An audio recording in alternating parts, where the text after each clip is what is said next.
என் பெயர் மதிமாறன். இன்று நான் சொல்லப்போகும் கதை என் வாழ்க்கையின் மிகப்பெரிய சம்பவத்தை பற்றியது. நான் நடுத்தர உயரம், கோதுமை நிறம் கொண்டவன். என் முகம் சதுரமாக இருக்கும், கூர்மையான கண்கள், அடர்த்தியான புருவங்கள், நேர்கோட்டில் அமைந்த மூக்கு, சற்று தடிமனான உதடுகள் கொண்டவன். என் தலைமுடி அலை அலையாக இருக்கும். விளையாட்டு வீரர் போன்ற உடல்வாகு உடையவன். சிரிக்கும் போது என் கன்னங்களில் குழிவுகள் விழும். என் நண்பர்கள் என்னை பார்த்து அழகாக இருக்கிறாய், கம்பீரமாக இருக்கிறாய் என்று சொல்வார்கள்.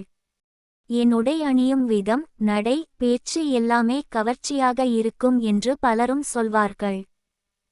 தனியார் நிறுவனத்தில் மேற்பார்வையாளராக பணிபுரிகிறேன். எனக்கு திருமணமாகி 7 வருடங்கள் ஆகின்றன. என் மனைவி தனியார் பள்ளியில் ஆசிரியையாக வேலை பார்க்கிறாள். அவள் மிகவும் நல்லவள், அன்பானவள், குடும்பத்தை முழு மனதுடன் கவனித்துக் கொள்பவள். எங்களுக்கு 2 அழகான குழந்தைகள்.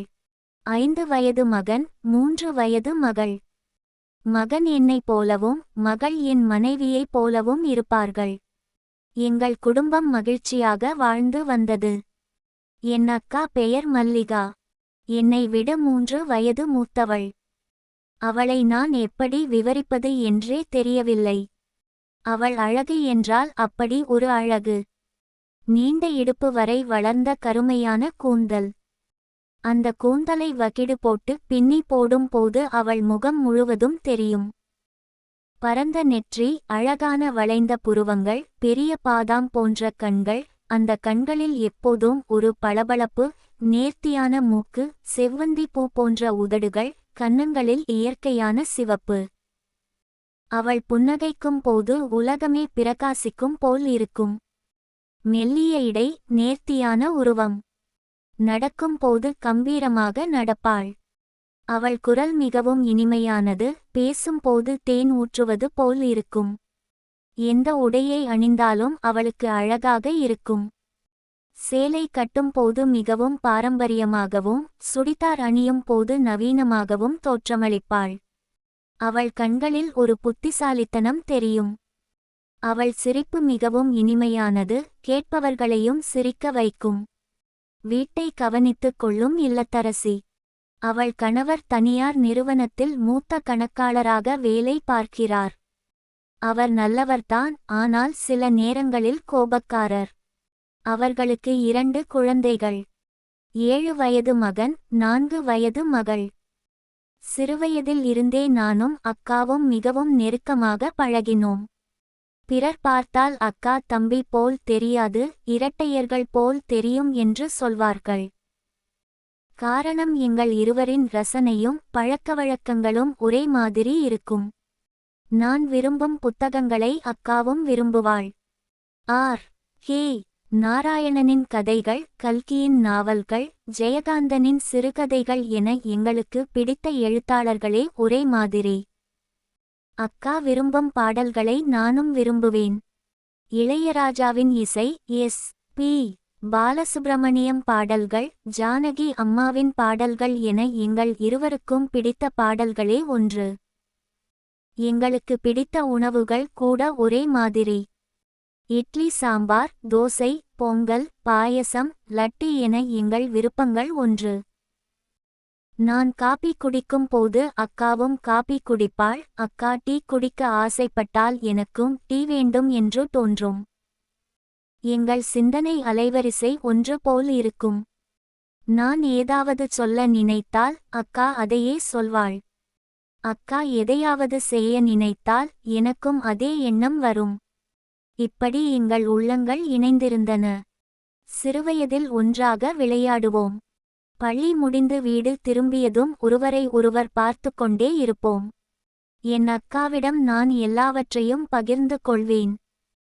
பள்ளியில் நடக்கும் விஷயங்கள், நண்பர்களுடன் இருக்கும் பிரச்சினைகள், எனக்கு பிடித்த பெண் குழந்தைகள் என எல்லாவற்றையும் அக்காவிடம் சொல்வேன். அக்காவும் தன் இதய ரகசியங்களை என்னிடம் பகிர்ந்து கொள்வாள். அவளுக்கு பிடித்த ஆண் குழந்தைகள், அவள் கல்லூரியில் நடக்கும் காதல் கதைகள், அவள் நண்பிகளின் விஷயங்கள் என அனைத்தையும் என்னிடம் சொல்வாள். நாங்கள் வெறும் அக்கா தம்பி அல்ல, சிறந்த நண்பர்கள். என் அக்காவுக்கு நான் எப்போதும் உதவி செய்து கொண்டே இருந்தேன். அவள் திருமணத்திற்கு முன்பு கல்லூரியில் படித்துக் கொண்டிருந்தபோது நான் அவளுக்கு பல விதங்களில் உதவினேன். அவள் புரியாத கணக்குகளை நான் விளக்குவேன். பெரும்பாலான இரவுகளில் நானும் அக்காவும் ஒன்றாக உட்கார்ந்து படிப்போம். அவள் ஏதாவது சிக்கலான பாடத்தில் சிக்கினால் நான் பொறுமையாக விளக்குவேன். அவள் அசைன்மென்ட்களை முடிக்க உதவுவேன். சில நேரங்களில் இரவு 1 மணி 2 மணி வரை விழித்து அவளுக்கு உதவுவேன்.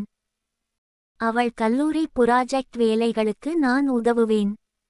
மாதிரிகள் செய்வதில், விளக்க படங்கள் வரைவதில், தரவுகளை சேகரிப்பதில் என அனைத்திலும் நான் துணை நிற்பேன்.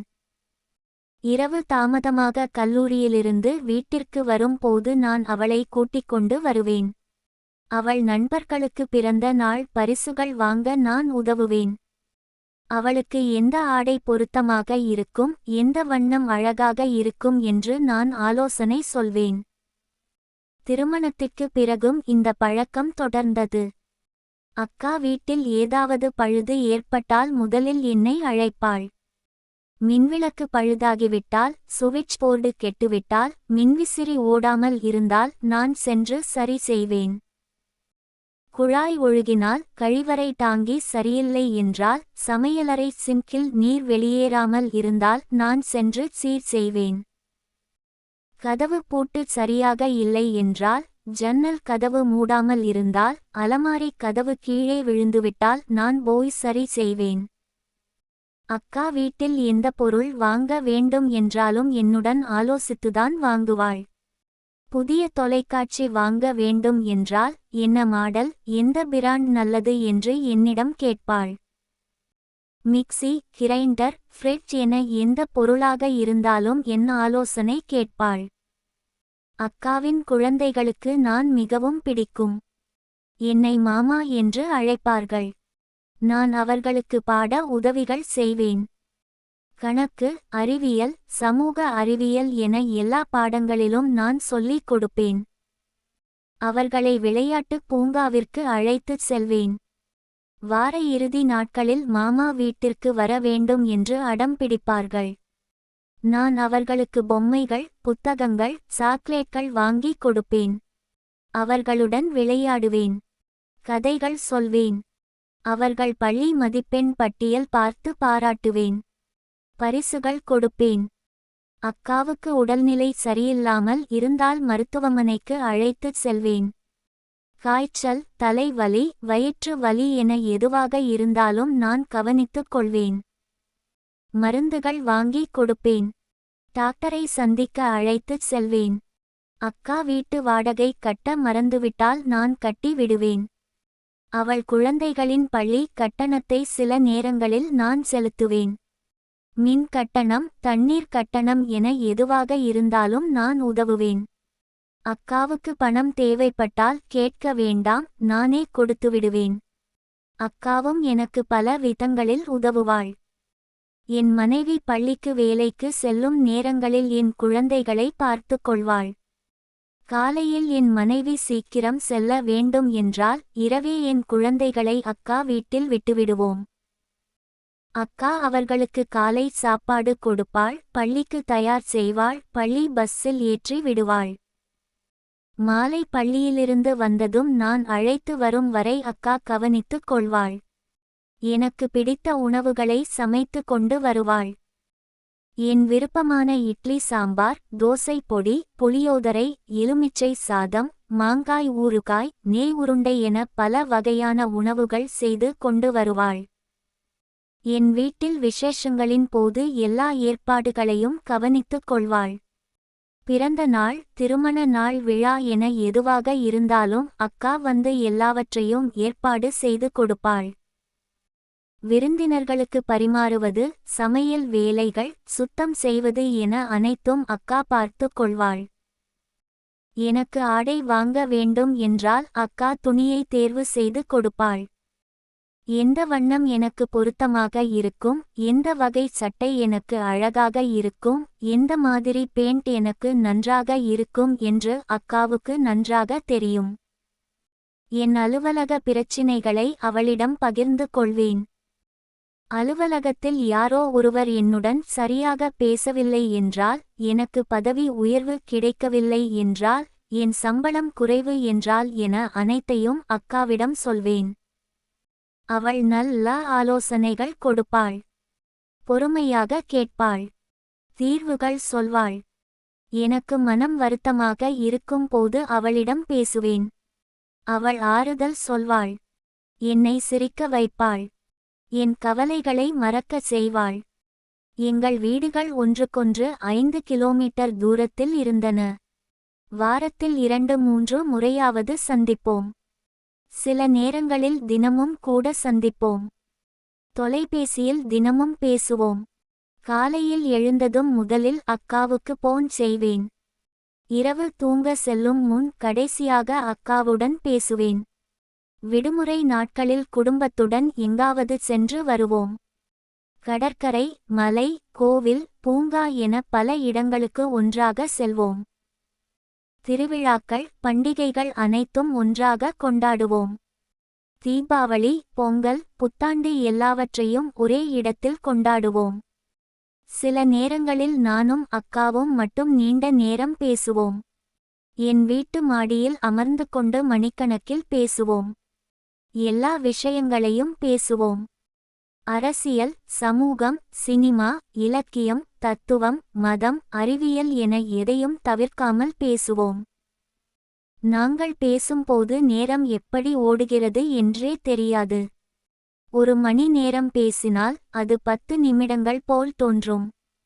2 மணி நேரம் பேசினால் அது அரை மணி நேரம் போல் உணர்வோம். எங்கள் உரையாடல்கள் மிகவும் ஆழமானவை. மேலோட்டமான விஷயங்கள் அல்ல, உள்ளத்தின் ஆழத்திலிருந்து வரும் எண்ணங்களை பகிர்ந்து கொள்வோம். ஆனால் அக்காவின் திருமண வாழ்க்கை சரியாக இல்லை. அவள் கணவருக்கும் அவளுக்கும் அடிக்கடி கருத்து வேறுபாடுகள் ஏற்படும். சின்ன சின்ன விஷயங்களுக்கு பெரிய சண்டைகள் வரும். அவர் சில நேரங்களில் அக்காவிடம் கடுமையாக பேசுவார். உரத்த குரலில் கத்துவார். அக்காவின் சமையல் சரியில்லை என்று சொல்வார். வீடு சுத்தமாக இல்லை என்று குறை சொல்வார். பணம் வீணாக செலவழிக்கிறாய் என்று திட்டுவார். உன் குடும்பத்தார் அடிக்கடி வருகிறார்கள் என்று சண்டை போடுவார். அக்காவின் முகத்தில் அழுத்தடைந்த சோகத்தை என்னால் பார்க்க முடியும். அவள் கண்களில் கண்ணீர் துளிகள் தெரியும். அவள் வாழ்க்கையில் மகிழ்ச்சி இல்லை என்று எனக்கு தெரியும். ஆனால் என்ன செய்வது என்று தெரியவில்லை. அவள் கணவர் வீட்டிலிருந்து வெளியே வர வேண்டும் என்று நான் சொல்ல முடியாது. திருமணம் முடிந்துவிட்டது, குழந்தைகள் இருக்கிறார்கள், எப்படியாவது சமாளிக்க வேண்டும் என்று தான் நினைத்தேன். அப்போதெல்லாம் குழந்தைகளை அழைத்துக்கொண்டு என் வீட்டிற்கு வந்துவிடுவாள் அக்கா. கண்களில் கண்ணீருடன் வாசலில் நிற்பாள். என் இதயம் பிசையும். உடனே உள்ளே அழைத்துச் செல்வேன். குழந்தைகளை விளையாட அனுப்புவேன். அக்காவை அமர வைப்பேன். என்ன ஆச்சு என்று கேட்பேன். அவள் அழுது அழுது சொல்வாள். என் மனைவியும் ஆறுதல் சொல்வாள். 2-3 நாட்கள் அக்கா என் வீட்டில் தங்குவாள். அந்த நாட்களில் அவள் முகம் மலரும். குழந்தைகள் மகிழ்ச்சியாக இருப்பார்கள். எல்லோரும் ஒன்றாக சாப்பிடுவோம், விளையாடுவோம், தொலைக்காட்சி பார்ப்போம். சில நாட்களில் அக்காவின் கணவர் வந்து மன்னிப்பு கேட்பார். அல்லது மாமியார் வந்து அழைத்து கொண்டு போவார். அல்லது அக்காவே மனம் மாறி மீண்டும் கணவர் வீட்டிற்கு செல்வாள். இப்படி பல முறை நடந்தது. ஆனால் ஒவ்வொரு முறையும் நான் கவலையுடன் இருப்பேன். என் அக்கா இப்படி வாழ வேண்டுமா என்று எண்ணுவேன். அவளுக்கு நல்ல வாழ்க்கை அமைய வேண்டும் என்று ஆசைப்படுவேன். ஆனால் என்னால் எதுவும் செய்ய முடியவில்லை. இப்படி ஒரு நாள் மாலை நான் அலுவலகத்தில் இருந்து வீட்டிற்கு வந்தேன். நேரம் 6 மணி இருக்கும். என் வீட்டு வாசலில் அக்கா குழந்தைகளுடன் நின்று கொண்டிருந்தாள். அவள் கண்கள் சிவந்து கண்ணீரால் ஈரமாக இருந்தன. அவள் முகம் வாடியிருந்தது. குழந்தைகளும் அழுது கொண்டிருந்தனர். உடனே நான் என்ன ஆச்சு என்று கேட்டேன். அவள் கணவருடன் மீண்டும் கடுமையாக சண்டை போட்டு வந்திருந்தாள். இம்முறை அவர் அக்காவை அடிக்க முயன்றார் என்று சொன்னாள். நான் கோபமாகிவிட்டேன். ஆனால் என்ன செய்வது என்று தெரியவில்லை. உள்ளே அழைத்துச் சென்று அமர வைத்தேன். குழந்தைகளை விளையாட அனுப்பினேன். மாலை என் மனைவி வேலையிலிருந்து வீட்டிற்கு வந்தாள். நாங்கள் அனைவரும் சேர்ந்து சாப்பிட்டோம். அக்கா அன்று சாப்பிடவில்லை. மனம் கலங்கியிருந்தாள். கண்களை துடைத்துக் கொண்டே இருந்தாள். இரவு குழந்தைகள் தூங்கிய பிறகு நானும் அக்காவும் மட்டும் அமர்ந்து பேசினோம். என் மனைவியும் தூங்கச் சென்று விட்டாள். நானும் அக்காவும் மட்டும் மாடியில் அமர்ந்தோம். அவள் தன் வாழ்க்கையின் கஷ்டங்களை சொன்னாள். எப்படி அவள் கணவர் அவளிடம் நடந்து கொள்கிறார் என்று விவரித்தாள். எப்படி அவர் மதிக்கவில்லை என்று கூறினாள். எப்படி அவள் வாழ்க்கை துன்பமாக இருக்கிறது என்று அழுதாள். நான் கேட்டுக்கொண்டிருந்தேன். என் மனமும் வருத்தமாக இருந்தது. நான் என் அக்காவுக்கு ஆறுதல் சொன்னேன். எல்லாம் சரியாகிவிடும் என்று சொன்னேன். நள்ளிரவு வரை பேசினோம். பின் எல்லோரும் தூங்கினோம். மறுநாள் காலை எனக்கு விடுமுறை. என் மனைவி காலை 7 மணிக்கு பள்ளிக்கு சென்றாள். எங்கள் குழந்தைகளும் அக்காவின் குழந்தைகளும் 8 மணிக்கு பள்ளி பஸ்ஸில் ஏறி சென்றனர். வீட்டில் நானும் அக்காவும் மட்டும் இருந்தோம். காலை நேரம் மிகவும் அமைதியாக இருந்தது. வெளியே பறவைகள் கிச்சு கிச்சு என்று சத்தம் போட்டுக் கொண்டிருந்தன. வெயில் இதமாக இருந்தது. நாங்கள் இருவரும் காபி தயாரித்தோம். நல்ல அதிக காபி பொடி போட்டு, சர்க்கரை குறைவாக போட்டு, பால் கொஞ்சம் அதிகமாக போட்டு தயாரித்தோம். எங்கள் இருவருக்கும் பிடித்த விதம். காபி குடித்துக்கொண்டு வீட்டு மாடிக்கு செல்லலாம் என்று போனோம். மாடியில் இருந்து சுற்றுப்புறம் எல்லாம் நன்றாக தெரியும். காற்று இதமாக வீசிக் கொண்டிருந்தது. நாங்கள் இருவரும் நடக்க ஆரம்பித்தோம். அக்காவின் நீண்ட கூந்தல் காற்றில் அசைந்து கொண்டிருந்தது. அவள் ஒரு எளிய பருத்தி சேலை கட்டியிருந்தாள். காலை வெயிலில் அவள் முகம் பொலிவாக தெரிந்தது. நேற்று இரவு அழுதது எல்லாம் மறந்து இன்று சற்று புத்துணர்ச்சியுடன் இருந்தாள். நாங்கள் பேச ஆரம்பித்தோம். முதலில் சாதாரண விஷயங்கள் பற்றி பேசினோம். நேற்று இரவு நன்றாக தூங்கினாயா என்று கேட்டேன். ஆமாம், நீண்ட நாட்களுக்கு பிறகு அமைதியாக தூங்கினேன் என்று சொன்னாள். பின் சிறுவயது நினைவுகளை பகிர்ந்து கொண்டோம். எங்கள் பள்ளி நாட்கள் பற்றி பேசினோம். எப்படி நாங்கள் ஒன்றாக பள்ளிக்கு சென்றோம், எப்படி ஒன்றாக விளையாடினோம், எப்படி ஒன்றாக படித்தோம் என்று நினைவுகூர்ந்தோம். நண்பர்கள் பற்றி பேசினோம். ஆசிரியர்கள் பற்றி பேசினோம். பள்ளி விளையாட்டுகள் பற்றி பேசினோம். எங்கள் பெற்றோர் பற்றி பேசினோம். எப்படி அவர்கள் எங்களை வளர்த்தார்கள் என்று நினைவுகூர்ந்தோம். திருவிழாக்கள், பண்டிகைகள் எல்லாவற்றையும் நினைவுபடுத்திக் கொண்டோம். சிரித்தோம். அக்காவின் முகம் மலர்ந்திருந்தது. நானும் மகிழ்ச்சியாக இருந்தேன். நேரம் எவ்வளவு ஓடுகிறது என்றே தெரியவில்லை. நாங்கள் 1 மணி நேரம் நடந்தோம். காலையில் வானம் நீல நிறமாக இருந்தது. சில வெள்ளை மேகங்கள் மெதுவாக நகர்ந்து கொண்டிருந்தன. பறவைகள் பறந்து கொண்டிருந்தன. எல்லாம் மிகவும் அமைதியாகவும் அழகாகவும் இருந்தது. பின்மாடியில் இருந்த பெஞ்சில் அமர்ந்தோம். அங்கும் பேச்சு தொடர்ந்தது. நாங்கள் ஒருவரை ஒருவர் பார்த்து பேசிக் கொண்டிருந்தோம். அக்காவின் அழகான கண்கள் என் கண்களை பார்த்தபடி இருந்தன. அவளின் புன்னகை என்னை கவர்ந்தது. அவள் கூந்தல் காற்றில் அசைந்தது. அவள் முகத்தில் ஒரு அமைதி தெரிந்தது. திடீரென எனக்குள் ஏதோ ஒரு வித்தியாசமான உணர்வு எழுந்தது. அந்த கணத்தில் நானும் அக்காவும் மிக நெருக்கமாக இருந்தோம். எங்கள் உரையாடல் மெல்ல மெல்ல வித்தியாசமானதாக மாறியது. நாங்கள் ஒருவரை ஒருவர் பார்த்து கொண்டே இருந்தோம். அக்கா என் கையை தொட்டாள். நான் அவள் கையை பிடித்தேன். அவள் கை மென்மையாக இருந்தது. நான் அவள் முகத்தை பார்த்தேன். அவள் கண்களில் ஏதோ ஒரு எதிர்பார்ப்பு தெரிந்தது. அடுத்த கணம் என்ன நடந்தது என்று விவரிக்க எனக்கு வார்த்தைகள் இல்லை. நாங்கள் இருவரும் மனித உறவுமுறைகளின் புனிதமான எல்லையை தாண்டத் தொடங்கினோம். அது எப்படி ஆரம்பித்தது, எதனால் நடந்தது என்று எனக்கே தெரியவில்லை. ஆனால் அந்த தருணத்தில் எங்களுக்கு எதுவும் தெரியவில்லை. உலகமே மறந்து போனோம். அக்கா தம்பி என்ற உறவை மறந்தோம். எங்கள் குடும்பங்களை மறந்தோம். எங்கள் குழந்தைகளை மறந்தோம். எல்லாவற்றையும் மறந்து அந்த தருணத்தில் மட்டும் இருந்தோம். மாடியில் இருந்து கீழே இறங்கி என் படுக்கை அறைக்குள் சென்றோம். கதவை பூட்டினோம். அங்கே நாங்கள் நீண்ட நேரம் மிகவும் தவறான செயலில் ஈடுபட்டோம். ஒரு முறை மட்டுமல்ல, மீண்டும் மீண்டும் அந்த தவறு நடந்தது. காலை 9 மணியிலிருந்து மதியம் 1 மணி வரை நாங்கள் அந்த அறையில் இருந்தோம். மதியம் வெளியே வந்து சமையல் அறைக்கு சென்றோம். எளிய சாதம் மற்றும் தயிர் மட்டும் சாப்பிட்டோம். மீண்டும் அறைக்குள் சென்றோம். மீண்டும் அதே தவறு நடந்தது. மதியம் 2 மணியிலிருந்து மாலை 4 மணி வரை தொடர்ந்தது. மாலை 4 மணி ஆகிவிட்டது. குழந்தைகள் பள்ளியிலிருந்து வீட்டிற்கு வரும் நேரம் நெருங்கியது.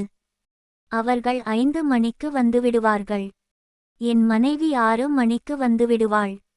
நாங்கள் சீக்கிரம் எழுந்து குளித்து தயாராக வேண்டும். அப்போதுதான் எங்களுக்கு முழு உணர்வு வந்தது. நாங்கள் என்ன பெரிய தவறு செய்து விட்டோம் என்பது புரிந்தது. அக்கா திடீரென கதறி அழ ஆரம்பித்தாள். அவள் முகம் குற்றவுணர்ச்சியால் சுருங்கியது. கண்களில் இருந்து கண்ணீர் பெருகியது. தலையை பிடித்து கொண்டாள். நான் என்ன செய்துவிட்டேன் என்று அழுதாள். நானும் மிகுந்த வருத்தத்தில் இருந்தேன். என் மனசாட்சி என்னை கடிந்து கொண்டது. நான் என்ன செய்துவிட்டேன் என்ற எண்ணம் என்னை வாட்டியது. அக்காவை ஆறுதல்படுத்த முயன்றேன். ஆனால் என் வார்த்தைகளே வெளிவரவில்லை. எனக்கும் குற்றவுணர்ச்சி மிகவும் அதிகமாக இருந்தது. என் மனைவியின் முகம் என் கண்முன் வந்தது. என் குழந்தைகளின் முகங்கள் தெரிந்தன. அக்காவின் கணவர், குழந்தைகள் எல்லோரின் முகங்களும் வந்தன. நான் என்ன பெரிய தவறு செய்துவிட்டேன் என்று உணர்ந்தேன். நாங்கள் இருவரும் அமர்ந்து பேசினோம். இது ஒரு மிகப்பெரிய தவறு, இனிமேல் இப்படி ஒருபோதும் நடக்கக்கூடாது என்று உறுதியாக முடிவு செய்தோம். இது நடந்ததையே மறந்துவிடலாம் என்று முடிவு செய்தோம். இது ஒரு தற்செயலான தவறு, மனதின் பலவீனம், ஒரு கணத்தின் தவறு என்று நினைத்து கொள்ளலாம் என்று பேசினோம். யாரிடமும் இதை சொல்லக்கூடாது என்று உறுதி பூண்டோம். இது எங்கள் இருவருக்கும் மட்டுமே தெரிந்த ரகசியம் என்று முடிவு செய்தோம். நாங்கள் விரைவாக குளித்து தயாராகினோம். வீட்டை சுத்தம் செய்தோம். படுக்கையை சரி செய்தோம். எல்லா சான்றுகளையும் அழித்தோம். எல்லாம் சாதாரணமாக இருக்கும்படி பார்த்து கொண்டோம். குழந்தைகள் 5 மணிக்கு வந்தனர். அவர்கள் விளையாட ஆரம்பித்தனர். என் மனைவி 6 மணிக்கு வந்தாள். நாங்கள் எதுவும் நடக்காதது போல் இயல்பாக நடந்து கொண்டோம். நான் சாதாரணமாக பேசினேன். அக்காவும் சாதாரணமாக நடந்து கொண்டாள். ஆனால் எங்கள் மனதிற்குள் புயல் அடித்துக் கொண்டிருந்தது. குற்றவுணர்ச்சி மிகவும் அதிகமாக இருந்தது. இரவு சாப்பிட்டோம். தொலைக்காட்சி பார்த்தோம். தூங்க சென்றோம். ஆனால் எனக்கு தூக்கமே வரவில்லை. படுக்கையில் படுத்திருந்தேன். ஆனால் கண்கள் விழித்திருந்தன. என் மனம் குற்றவுணர்ச்சியால் நிரம்பியிருந்தது. நான் என்ன செய்துவிட்டேன் என்று யோசித்தேன். என் மனைவி பக்கத்தில் தூங்கிக் கொண்டிருந்தாள். அவளை பார்த்தேன். அவள் எவ்வளவு நம்பிக்கையுடன் என்னை நம்புகிறாள். நான் அவளுக்கு செய்த துரோகம் எவ்வளவு பெரியது. என் கண்களில் கண்ணீர் வந்தது. 2 நாட்களுக்கு பிறகு அக்கா தன் கணவர் வீட்டிற்கு சென்றாள். போகும் முன் என்னை பார்த்தாள். அவள் கண்களில் குற்றவுணர்ச்சியும் வருத்தமும் தெரிந்தன. அவள் ஏதோ சொல்ல நினைத்தாள். ஆனால் வார்த்தைகள் வரவில்லை. நான் எதுவும் பேசவில்லை. அவள் குழந்தைகளுடன் சென்றாள். நான் வீட்டிற்குள் சென்று கதவை மூடிக்கொண்டேன். அதன் பிறகு நான் அக்காவை சந்திப்பதை முழுமையாக தவிர்த்தேன். அவள் தொலைபேசியில் அழைத்தால் போக முடியாது என்று காரணம் சொல்வேன். வேலை இருக்கிறது, நேரம் இல்லை என்று சொல்வேன். தொலைபேசியில் பேசினாலும் மிக குறைவாக பேசுவேன். 2 நிமிடங்களுக்கு மேல் பேச மாட்டேன். அக்காவும் என்னிடம் சரியாக பேசவில்லை. அவளும் தயங்கினாள். நாங்கள் இருவரும் ஒருவரை ஒருவர் தவிர்த்து வந்தோம். வாரங்கள் மாதங்களாக மாறின. மெல்ல மெல்ல அந்த நிகழ்வின் தீவிரம் குறைந்தது. குற்றவுணர்ச்சி சற்று குறைந்தது. மறக்க முயன்றேன். இது நடக்கவே இல்லை என்று நினைக்க முயன்றேன். மீண்டும் அக்காவுடன் பேச ஆரம்பித்தேன். முதலில் மிகவும் தயக்கமாக இருந்தது. ஆனால் மெல்ல மெல்ல பழையபடி சாதாரணமாக பேச ஆரம்பித்தோம். மீண்டும் நண்பர்கள் போல சிரித்து பேசினோம். எல்லாம் சரியாகிவிட்டது என்று நினைத்தோம். அது ஒரு தவறு, மீண்டும் நடக்காது என்று உறுதியாக நம்பினோம். ஆனால் விதி வேறு திட்டம் வைத்திருந்தது. 3 மாதங்களுக்கு பிறகு மீண்டும் ஒரு நாள் அக்கா கணவருடன் மிகவும் கடுமையாக சண்டை போட்டு குழந்தைகளுடன் என் வீட்டிற்கு வந்தாள். அன்று செவ்வாய்க்கிழமை. எனக்கு விடுமுறை. என் மனைவி காலையில் பள்ளிக்கு சென்றிருந்தாள். குழந்தைகளும் பள்ளிக்கு சென்றிருந்தனர். வீட்டில் யாரும் இல்லை. நான் மட்டும் இருந்தேன். அக்கா மிகவும் கோபமாகவும் வருத்தமாகவும் இருந்தாள். அவள் கூந்தல் சரியாக இல்லை. உடைகள் சரியாக இல்லை. முகம் சிவந்திருந்தது. கண்களில் கண்ணீர். நான் அவளை உள்ளே அழைத்து அமர வைத்தேன். என்ன நடந்தது என்று விசாரித்தேன். அவள் விவரங்களை சொன்னாள். அவள் கணவர் மிகவும் கடுமையாக நடந்து கொண்டார். அவளை தள்ளிவிட்டார். குழந்தைகள் முன்னாலேயே கெட்ட வார்த்தைகள் பேசினார். நான் ஆறுதல் சொன்னேன். பின் நாங்கள் இருவரும் வெகுநேரம் பேசினோம். ஊர்க்கதைகள், உறவினர்கள், நண்பர்கள், வேலை, பிள்ளைகள் என பல விஷயங்களை பேசினோம். மணிக்கணக்கில் பேச்சு நீண்டது. காலை 10 மணியிலிருந்து மதியம் 1 மணி வரை பேசினோம். மீண்டும் நாங்கள் மிக நெருக்கமாக பேசினோம். பேசும்போது அக்கா சற்று சாந்தமானாள். அவள் முகம் மலர்ந்தது. மதியம் 1 மணி ஆகிவிட்டது. நாங்கள் இன்னும் வீட்டில் அமர்ந்து பேசிக் கொண்டிருந்தோம். திடீரென மீண்டும் அதே உணர்வு எழுந்தது. இம்முறை என் மனதில் முதலில் எதிர்ப்பு வந்தது. இல்லை, இது தவறு, மீண்டும் செய்யக்கூடாது என்று நினைத்தேன். ஆனால் அந்த எதிர்ப்பு நீண்ட நேரம் நிற்கவில்லை. மீண்டும் அதே தவறு நடக்கத் தொடங்கியது. இம்முறை முதல் முறை போல் அதிக குற்றவுணர்ச்சி வரவில்லை. மாறாக நாங்கள் அதை வெளிப்படையாக ஏற்றுக்கொண்டோம். முதல் முறையை விட அதிக நேரம் அந்த தவறான செயலில் ஈடுபட்டோம். மதியம் முழுவதும் தொடர்ந்தது. மாலை 4 மணி வரை நீடித்தது. இம்முறை இன்னும் தீவிரமாக இருந்தது. இம்முறை நாங்கள் முதல் முறையை விட அதிகமாக எல்லைகளை மீறினோம். இம்முறை நாங்கள் பெரிதாக வருந்தவில்லை. ஏதோ ஒரு புதிய உறவு எங்களுக்குள் தோன்றிவிட்டது போல் இருந்தது. இது தவறு என்று தெரிந்தும், இது தொடரக்கூடாது என்று தெரிந்தும் நாங்கள் அதை நிறுத்த முடியவில்லை. அனைவரும் வீட்டிற்கு வந்தபோது எதுவும் நடக்காதது போல் நடித்தோம். அக்கா 2 நாட்களுக்கு பிறகு கணவர் வீட்டிற்கு சென்றாள். ஆனால் இப்போது எங்களுக்குள் ஒரு இரகசிய உறவு முழுமையாக ஏற்பட்டு விட்டது. அது தவறு என்று தெரிந்தும் நாங்கள் அதை தொடர்ந்தோம். இனி இது நடக்கக்கூடாது என்று பல முறை சொல்லிக் கொண்டோம். ஆனால் வாய்ப்பு கிடைக்கும் போதெல்லாம் மீண்டும் சந்தித்தோம். என் வீட்டில் யாரும் இல்லாதபோது அக்கா வருவாள். ஏதோ காரணம் சொல்லி வருவாள். குழந்தைகளை இங்கே விட்டுவிடலாம் என்று வருவாள். அல்லது உனக்கு பிடித்த உணவு செய்து கொண்டு வந்தேன் என்று வருவாள். வந்தவுடன் நாங்கள் பேச ஆரம்பிப்போம். பின் அதே தவறு நடக்கும். அக்கா வீட்டில் யாரும் இல்லாதபோது நான் செல்வேன். ஏதோ வேலை இருக்கிறது என்று சொல்லி செல்வேன். உன் கணினி பிரச்சினையை சரி செய்ய வந்தேன் என்று செல்வேன். அல்லது குழந்தைகளுக்கு புத்தகம் கொண்டு வந்தேன் என்று செல்வேன். சென்றவுடன் மீண்டும் அதே தவறு நடக்கும். இரவு எல்லோரும் தூங்கிய பிறகு மாடியில் சந்திப்போம். 12 மணிக்கு பிறகு மெதுவாக எழுந்து மாடிக்கு செல்வோம். அங்கே இருட்டில் நாங்கள் சந்திப்போம். 2 மணி நேரம் இருப்போம். பின் மெதுவாக திரும்பி வருவோம். மிகவும் கவனமாக இந்த இரகசியத்தை காப்பாற்றினோம். எங்கள் குடும்பத்தினர் யாருக்கும் சந்தேகம் வரக்கூடாது என்று மிகவும் கவனமாக பார்த்து கொண்டோம். வாரத்திற்கு 2-3 முறை சந்திப்போம்.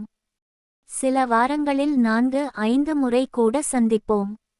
ஒவ்வொரு முறையும் அதே தவறு நடக்கும். ஆனால் எங்களுக்கு அது தவறு என்று தெரியாமல் போனது. ஒரு இன்பம், ஒரு திருப்தி, ஒரு உறவு என்று நினைத்தோம். அக்கா தம்பி என்ற உறவை முழுமையாக மறந்து விட்டோம். இப்படி 6 மாதங்கள் கடந்தன. இந்த 6 மாதங்களில் நாங்கள் பல முறை சந்தித்து தவறு செய்தோம். ஒவ்வொரு முறையும் இனி இது கூடாது என்று சொல்லிக் கொள்வோம். ஆனால் மீண்டும் மீண்டும் செய்வோம். இது ஒரு போதை போல் ஆகிவிட்டது. நிறுத்த முடியாத ஒரு பழக்கம் போல் ஆகிவிட்டது. ஒரு நாள் அக்காவின் வீட்டில் அவள் கணவரும் மாமியாரும் ஒரு திருமணத்திற்கு சென்றனர். அது ஒரு உறவினரின் திருமணம். இரவு தாமதமாக வருவோம், ஒருவேளை நள்ளிரவுக்கு பிறகு தான் வருவோம் என்று சொல்லி சென்றனர். அக்கா குழந்தைகளை காலை பள்ளிக்கு அனுப்பிவிட்டு உடனே என்னை அழைத்தாள். இன்று வீட்டில் யாரும் இல்லை, நீ வர முடியுமா என்று கேட்டாள். நான் என் அலுவலகத்தில் இருந்து அரை நாள் விடுமுறை எடுத்துக்கொண்டேன். என் மேலதிகாரியிடம் உடல்நிலை சரியில்லை என்று போய் சொல்லி விடுமுறை எடுத்தேன். மதியம் 12 மணிக்கு அக்கா வீட்டிற்கு சென்றேன். அக்கா கதவை திறந்தாள். அவள் நன்றாக தயாராக இருந்தாள். புதிய சேலை கட்டியிருந்தாள். கூந்தலை அழகாக பின்னி போட்டிருந்தாள். நல்ல வாசனை வந்தது. நான் உள்ளே சென்றேன். கதவை பூட்டினேன். நாங்கள் இருவரும் உள்ளே சென்றோம். வழக்கம் போல் பேச ஆரம்பித்தோம். ஆனால் இம்முறை பேச்சு குறைவு. மிக விரைவில் மீண்டும் அதே தவறான செயலில் ஈடுபட்டோம். இம்முறை முந்தைய முறைகளை விட அதிகமாக நேரம் எடுத்தோம். மதியம் 12 மணியிலிருந்து மாலை 2 மணி வரை தொடர்ந்தது. நேரம் மதியம் 2 மணி இருக்கும். நாங்கள் அக்காவின் படுக்கை அறையில் இருந்தோம். மிகவும் களைப்பாக இருந்தது. ஓய்வு எடுத்து கொண்டிருந்தோம். திடீரென வீட்டின் வாசல் கதவு திறக்கும் சத்தம் கேட்டது. நாங்கள் இருவரும் அதிர்ச்சியடைந்தோம். இது நேரமா என்று பார்த்தேன். 2 மணிதான். குழந்தைகள் இன்னும் 3 மணி நேரம் கழித்து தான் வருவார்கள். அக்காவின் கணவர் மாமியார் இரவு தான் வருவார்கள். பின் யார் வந்திருக்கும் என்று யோசித்தோம். ஆனால் எழுந்து செல்ல நேரமில்லை. அடுத்த நொடியில் படுக்கை அறை கதவு திறந்தது. அக்காவின் கணவரும் மாமியாரும் உள்ளே நுழைந்தனர். அவர்கள் எங்களை பார்த்த கணம் உலகமே நின்று போனது. அவர்கள் முகத்தில் இருந்த வெளிப்பாடு இன்று வரை என் நினைவில் உள்ளது. முதலில் அதிர்ச்சி, பின் கோபம், பின் வருத்தம், பின் வெறுப்பு என பல உணர்வுகள் கலந்திருந்தன. அக்காவின் கணவர் முதலில் ஒன்றும் பேசவில்லை. அவர் முகம் சிவந்தது. உடல் நடுங்கியது. கைகள் முஷ்டியாக மூடியது. மாமியார் கண்களை விரித்து பார்த்தார். பின் கதறி அழத் தொடங்கினார். இது என்ன பாவம், இது என்ன கொடுமை என்று கத்தினார். நாங்கள் விரைவாக உடைகளை அணிந்து கொண்டோம். எழுந்து நின்றோம். ஆனால் என்ன சொல்வது என்று தெரியவில்லை. நாங்கள் செய்த தவறை மறைக்க முடியாது. எந்த விளக்கமும் கொடுக்க முடியாது. அக்காவின் கணவர் கர்ஜித்தார். அவர் என்னை நோக்கி வந்தார். என்னை தாக்கப் போனார். ஆனால் மாமியார் அவரை தடுத்தார். அவர் கத்தினார். நீங்கள் என்ன செய்கிறீர்கள்? அக்கா தம்பி இப்படி நடந்து கொள்வார்களா? வெட்கமில்லாமல் இருக்கிறீர்களா என்று கத்தினார். அக்கா தலையை குனிந்து கொண்டாள். அழுதாள். மன்னிப்பு கேட்டாள். நான் தலையை குனிந்து நின்றேன். என்ன சொல்வது என்று தெரியவில்லை. அதன் பிறகு என்ன நடந்தது என்பதை சொல்ல எனக்கு மனமில்லை. அக்காவின் கணவர் உடனே என் மனைவிக்கு தொலைபேசி செய்தார். அவளை அழைத்து வரச் சொன்னார். என் மனைவி வந்தாள். எல்லாவற்றையும் சொன்னார்கள். அவள் முகம் வெளிரிப்போனது. என்னை பார்த்தாள். அவள் கண்களில் கண்ணீர். அவள் எதுவும் பேசவில்லை. குழந்தைகளை அழைத்து கொண்டு வெளியேறினாள். என் வாழ்க்கை அன்றோடு முடிந்தது. 2 குடும்பங்களும் சிதைந்தன. என் மனைவி என்னை விட்டு பிரிந்து சென்றாள். குழந்தைகளை அழைத்து கொண்டு தன் பெற்றோர் வீட்டிற்கு சென்றுவிட்டாள். அக்காவின் கணவர் விவாகரத்து கேட்டார். எங்கள் பெற்றோர்கள் அதிர்ச்சியடைந்தனர். அவர்கள் இதை நம்பவே முடியவில்லை. உறவினர்கள் எங்களை வெறுத்தனர். நண்பர்கள் விலகிச் சென்றனர். சமூகத்தில் எங்களுக்கு இடமில்லாமல் போனது. இன்று நான் தனியாக வாழ்கிறேன். என் குழந்தைகளை பார்க்க முடியவில்லை. மாதம் ஒருமுறை மட்டுமே அவர்களை சந்திக்க அனுமதி. என் மனைவியை முழுமையாக இழந்துவிட்டேன். அவள் விவாகரத்து கேட்டுள்ளாள். விரைவில் அது நடக்கும். என் அக்காவும் அவள் வாழ்க்கையை இழந்துவிட்டாள். அவளும் விவாகரத்து செயல்முறையில் இருக்கிறாள். எங்கள் குழந்தைகளின் எதிர்காலம் பாதிக்கப்பட்டுள்ளது. பல உள்ளங்கள் புண்பட்டுள்ளன. பல உறவுகள் உடைந்துள்ளன. ஒரு கணத்தின் தவறான முடிவு, கட்டுப்படுத்த முடியாத உணர்ச்சிகள், எல்லைகளை மீறிய உறவு, இவை அனைத்தும் என் வாழ்க்கையை நரகமாக்கிவிட்டன. நான் மதிமாறன் செய்த தவறு மன்னிக்க முடியாத தவறு. என் அக்கா மல்லிகாவும் அதே தவறு செய்தாள். நாங்கள் இருவரும் சேர்ந்து பல வாழ்க்கைகளை அழித்துவிட்டோம். இன்று நான் இதை சொல்வதன் நோக்கம், எனது போல யாரும் தவறு செய்யக்கூடாது என்பதற்காக. குடும்ப உறவுகளுக்கு சில புனிதமான எல்லைகள் உண்டு. அந்த எல்லைகளை மீறினால் வாழ்க்கை முழுவதும் வருந்த நேரிடும். மதிமாறனும் மல்லிகாவும் தங்கள் உணர்ச்சிகளை கட்டுப்படுத்த தவறினோம். அக்கா தம்பி என்ற புனிதமான உறவை அசுத்தப்படுத்தினோம்.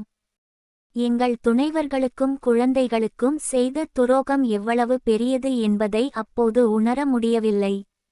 ஆனால் இன்று அதன் விளைவுகளை கடுமையாக அனுபவித்துக் கொண்டிருக்கிறேன். என் மனசாட்சி என்னை ஒவ்வொரு நொடியும் வாட்டுகிறது. இரவு தூங்க முடியவில்லை. கனவில் என் மனைவியும் குழந்தைகளும் வருகிறார்கள். விழித்தால் தனிமை. வாழ்க்கை அர்த்தமற்றதாகிவிட்டது. வாழ்க்கையில் சில தவறுகளை திரும்ப திருத்த முடியாது. சில முடிவுகள் என்றும் வருந்த வைக்கும். அதனால் எப்போதும் உங்கள் மனச்சாட்சியின் குரலை கேளுங்கள். சரி தவறு பற்றிய தெளிவான புரிதல் இருக்கட்டும். குடும்பம் என்பது நம்பிக்கையின் அடித்தளத்தில் கட்டப்பட்டது. அந்த நம்பிக்கையை காப்பாற்றுங்கள். உங்கள் உணர்ச்சிகளை கட்டுப்படுத்துங்கள். எல்லைகளை மதியுங்கள். உங்கள் வாழ்க்கையை நானும் மல்லிகாவும் போல் அழிக்காதீர்கள். உங்கள் குழந்தைகளின் எதிர்காலத்தை பாழாக்காதீர்கள். ஒரு கணத்தின் இன்பத்திற்காக வாழ்நாள் துன்பத்தை சம்பாதிக்காதீர்கள்.